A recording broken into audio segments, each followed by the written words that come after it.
If you're up watching this, drop your city and the local time down below. Sometimes it's wild how many of us are up, chasing different dreams. Or like Melanie Harris, just praying not to fall apart at work. On a Monday that started ordinary, she steps through the echoing marble lobby of Bennett Innovations, clutching her portfolio so tight her knuckles go white, wishing she could melt into the elevator. But fate, as always, isn't having it.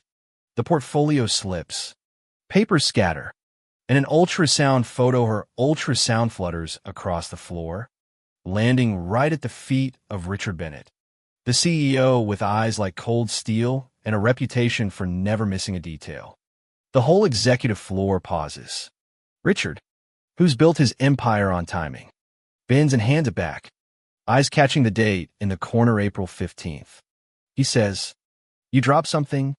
MS. Harris." His tone is polite, but there's a flickering, unspoken question. For 7 weeks, Melanie has managed to stay unnoticed, to keep the past and the present on separate floors. But now the two are colliding and she can't breathe. He invites her orders her into his office, the city skyline stretching out behind him as if to remind her how small she really is.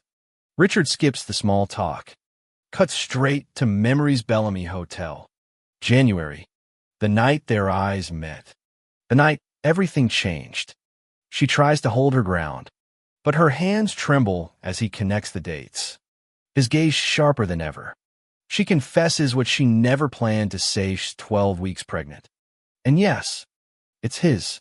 The room goes silent except for the rain ticking against the window.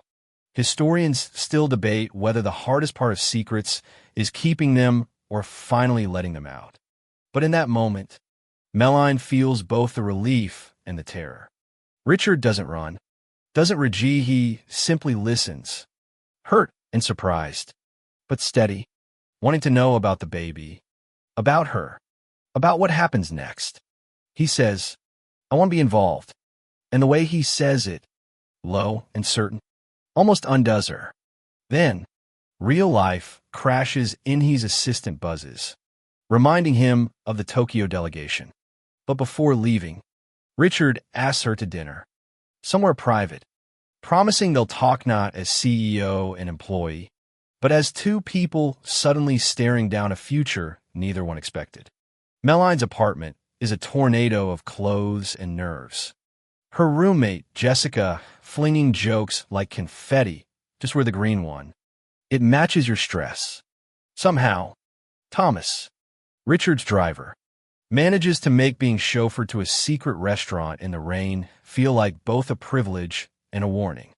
They pull up not to some gleaming steakhouse, but to an old Victorian called Charlotte Richard's grandmother's house. Now a private spot for moments that matter.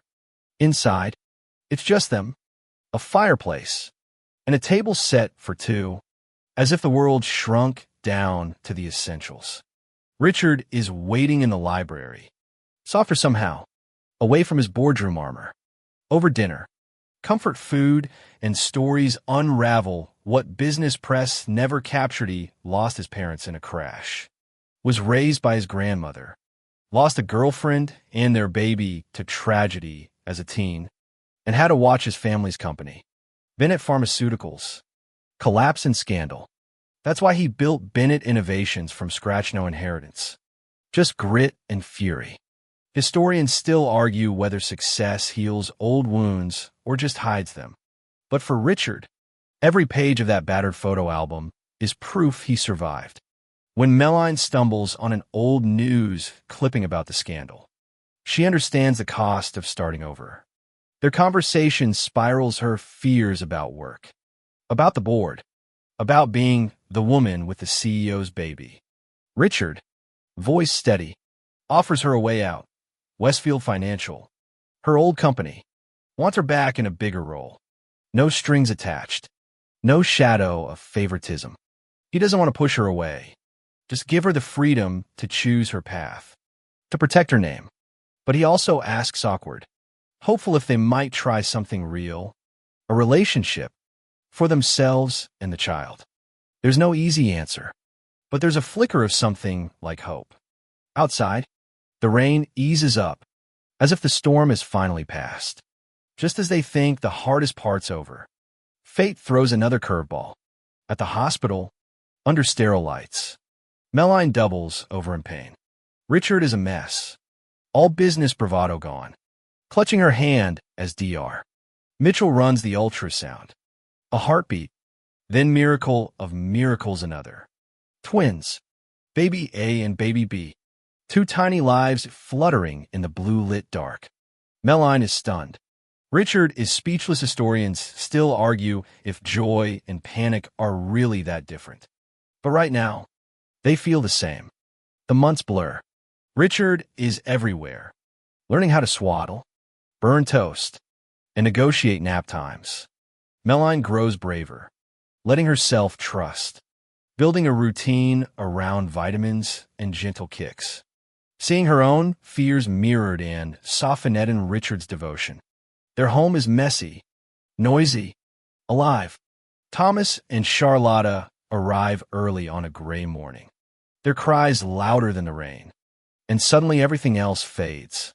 They marry quietly, just close friends and family, the twins wobbling down the aisle as ring bearers. On their mantle, next to family photos and half-finished mugs of cold coffee, sits the ultrasound image that started at Alice's silent witness to everything they've survived and chosen.